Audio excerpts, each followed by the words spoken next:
Hi, I'm Linda. Welcome to the first slide presentation called The Need for Constructive Activities, and relates to video games. So this is a flow chart, and the first thing to ask is the being you are encountering possibly safe or possibly not safe? So, for example, if we will have designers of video games setting things up so that, as I put to the side here, video game players should not be shooting or harming beings before discerning if the other being is possibly safe or not. Then the game is better training for life. Okay, I also need to point out that sometimes the games could have situations like, the healthcare system in the U.S., there might be spies that might not be helping people. They might be harming people, for example. But that's harder to discern. But anyway, a lot of this specific was related to, we end up having these lone wolf shooters that have probably played violent video games and practiced this a lot. So it's especially we can try to train our youth. We might have alien beings come to our planet, and we might want to be able to protect. So we might want to have our youth train some with video games to protect people. But when they're doing games where they don't even try to discern if these are enemies or not, so that's not constructive, I think. So these are just some suggestions. So then we can ask the question as we try to discern if you are an actor, a character in a video game, and you're trying to discern, are the other people safe or not safe? Well, if they're just shooting people, then okay, they're not safe. But there might be some different scenarios to where you have to discern, are they safe or not safe? For example, if alien beings came, so is the intelligent being harming any animals or humans or habitats? Are they using curse words if they're human?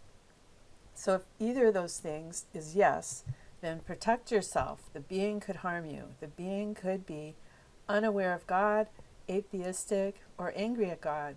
So you can pray, ask God for help, and then observe. Is the being capable of humane thought and action? And in that case, also ask a team member with a gift of knowledge. So the gift of knowledge has to do with go to Christian churches, reading the Bible in the New Testament. When the Holy Spirit came after Jesus ascended, people got a lot of gifts of the Spirit.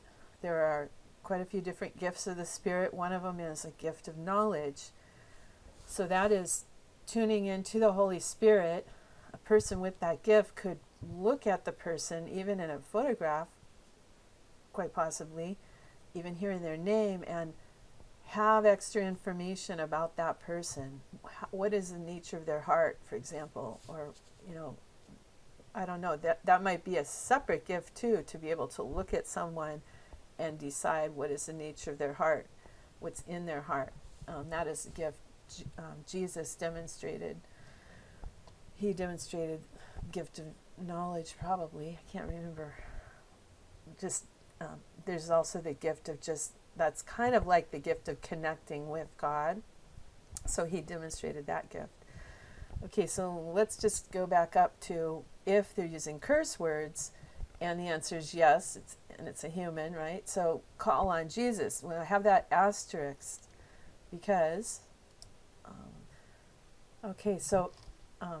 people have, if somebody tries to call on Jesus, there is a scene in the Bible that points out that if people don't really know what they're doing, they don't really know Jesus, they haven't studied Jesus, or they just aren't good-hearted, probably, the spirits beat them up. They said, "Who are you?" So people have to be, I've got an asterisk over here, people have to be good-hearted. It can help to have studied the Bible and be aligned with God. So, the member of the team that's the most good-hearted, or the member of the team that studied the Bible and is most aligned with God, knows something about, hopefully the whole team will be aligned with God, then you can deal with calling on Jesus to protect yourself if somebody's doing curse words. Also, just protect yourself by leaving the area. But also, it is not good to try to necessarily cast out any demons from people if they do not want to be free of them. So it's better to pray for the transformation of their heart and that they want the Holy Spirit. You might bring it up. A lot of people don't even know that they could be possessed. They could have an extra spirit with them. So just letting them know that is a first step, and letting them know if they want to be free of that spirit, they need to start asking for the Holy Spirit, for God's Holy Spirit and Jesus to be with them, and they could study the Bible. Okay, so back to if you've protected yourself, okay, and if you've observed them and you've found that they do seem to be capable of humane thought and action, and that could be cyborgs too.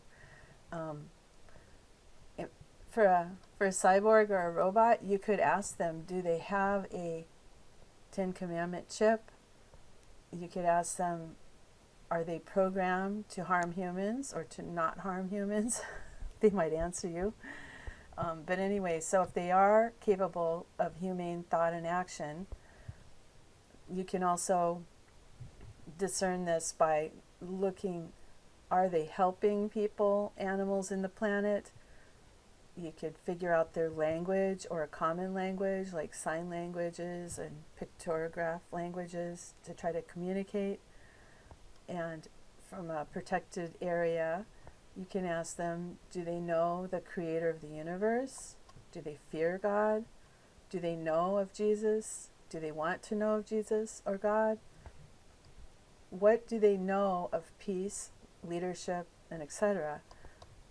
Is their leadership from higher spiritual realms, which a lot of humans aren't having leadership from higher spiritual realms unless they're trying to connect with God, or they have a person with the gift that can connect with God. But it's good to find out if they can. Hopefully your team will have this, have a good connection with God.